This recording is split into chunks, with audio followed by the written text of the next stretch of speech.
I understand what that means. Yeah, Well, thanks for fun, coming to man. speak with us this morning. Yeah. So, Tonto, talk to me. One of the things I thought I was going to ask you first is, what's Tonto? Huh. Oh, well, Tonto means purity. It means holy. Is it a real name? Yeah, it's a real name. From where? It's a real name. It's actually from Canada. Yeah. Oh. But, I mean, the Spanish people have their own different meaning, which is not really great. Okay. Yeah, so... That's nice. Where are you from? I'm from River State, Akporaro, Tshakes. You are that way. Oh, wait. Well, I'm sure you understand your language. You grew up there. Of course I grew up out. Yeah. Terry, come on, we grew up together. I'm going to ask you as you know. Yes. Yeah. Yes, I grew up in Port Harcourt. Yeah.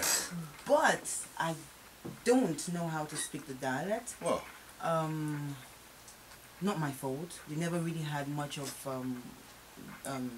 the dialect speaking around us, my family. My father never really. It was actually really one of the posh local people, so he never really spoke that at home. My aunties never really came around to speak that. They were just all interested in making our English really beautiful, and forgot that we needed the local side too. But I regret it because I want my son to speak all my language. Do you speak any Nigerian language? I do hear Yoruba. I have a great passion for the Hausa language. I want to learn it, but it's not hard. You know, as an adult, it's difficult to start learning languages rather than when you're a child.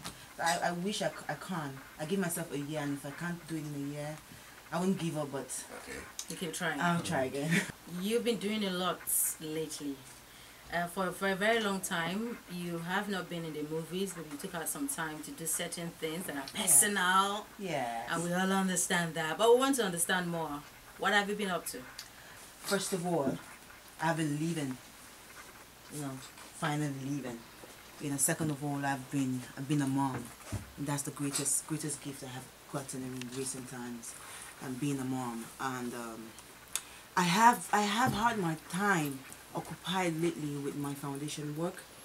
I have been, I've put myself, my energy, my work, my passion, everything into, you know, making other people's life better through education, through women empowerment, and different other things.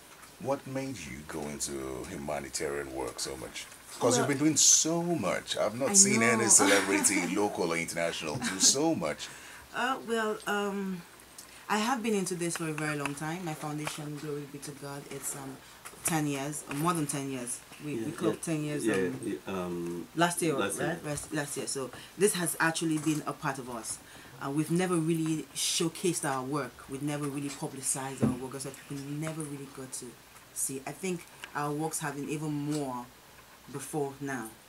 Well, I mean, the impact is just more now because we're able to show people what we're doing. And then some people, it cuts across to some people like, oh, you're bragging, you're giving this out and you're bragging. No, we're trying to tell you that you too can do it. I mean, we don't have it all. You think we have it all? We don't have it all. We even go rogue trying to do all these things. That sometimes we don't have it at all, but we have faith, and that faith leads us. So it's been there. It's not a new thing. It's been there. The passion just really got intense because being a mom, I have too many feelings flowing through my system, feelings and emotions that I've never had before in my life.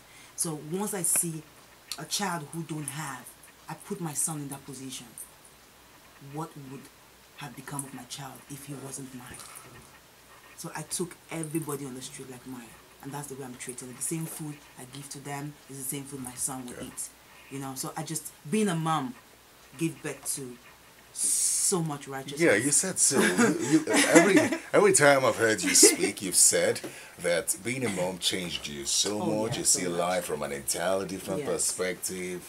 Yes. Can you explain that? I do not know. Okay, I don't want anybody to get this the wrong way, but anybody who used to know me, I mean, I've always been a very wonderful person, but having children has never really been part of me. I love children, but I've always had this phobia. You know when people say I have a phobia for height?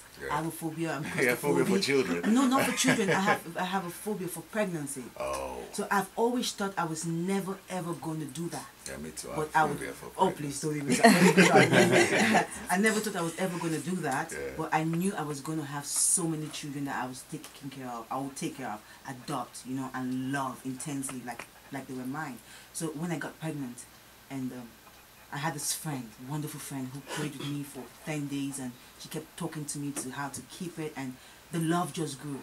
Once I decided to keep that child, I can't even everything breathe. changed. I can imagine how you understand that now. It's overwhelming. It's crazy. I understand the feeling. I'm looking at you now. Don't cry. Don't worry. We understand. Right, want to cry. Yes. Oh, okay.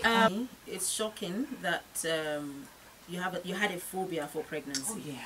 And this is like the second time I'm hearing this from a woman. Like when I see a pregnant woman, I cringe. I run away. Like, yes, I get scared. Like you can't come near me. Like I even had a pregnant friend come spend some time with me in my house. I had to run away. Wow. And I know she felt bad. Forgive me for saying that, Miriam. But you know, I had to. We can't share the same space. No. After some time, how did you? How was it? Because I'm trying to figure out when you became pregnant. The first thing that came to mind, and then you decided at some point to say, "Come on, let me do this." How was the journey? 9 months. It was beautiful. I think I had the best pregnancy ever. I had the best. You know, one thing I really was lucky about is keeping this hush-hush. I'm not saying that the world is bad, but we have bad people out there. So keeping my pregnancy really quiet, gave birth to my safety. It gave me time to actually learn what it is to be a mother, learn pregnancy. Like, I think I can be a midwife. Yes, I think so. I think so, because I went through each month. I think you helped me out. Don't worry, you helped me out when the time counts. We're speaking with Tonto Dikeh, who just joined us. She has a lot to say, and we're here to hear all of it. Tonto. Yes. You did say how you've said so much about how interested you are in how interested you were in adopting when you were scared of. Yes. Is that something you're still considering? Oh yes, I am. I really. I don't know if it's something that I'm able to talk about, but You can go on. Yes, we're actually in the works to get some more babies for myself. We have more. Yes. That's about the Tonto Dikeh Foundation. Now, what exactly is it about? Okay, the Tonto Dikeh Foundation, it's actually about a very special group of women. And when you have women, comes children. Now they are the rape victims. We take care of them. We try to rehabilitate them. You know, sometimes we actually blame the victims of. We actually blame the rape victims for the actions being done to them. So they actually live with the shame, with the stigma. They can't be able to tell other people. They can talk about it. They can heal. And that's why you have manias in the society, because once you harbor hate, anger, you harbor so much shame, you would explode. And that's how I used to be in my past. You know, with so much in me, so much negativity in you, you would just explode for the worst. You know, so we try to rehabilitate these girls and put them back into the society. And we know that we can't just put them back into the society safely without empowering them. So we do have programs where we can empower them.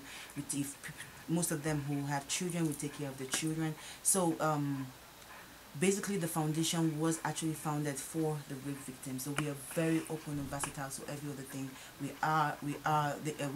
actually own an initiative said no to domestic violence. We have an initiative that says back to school.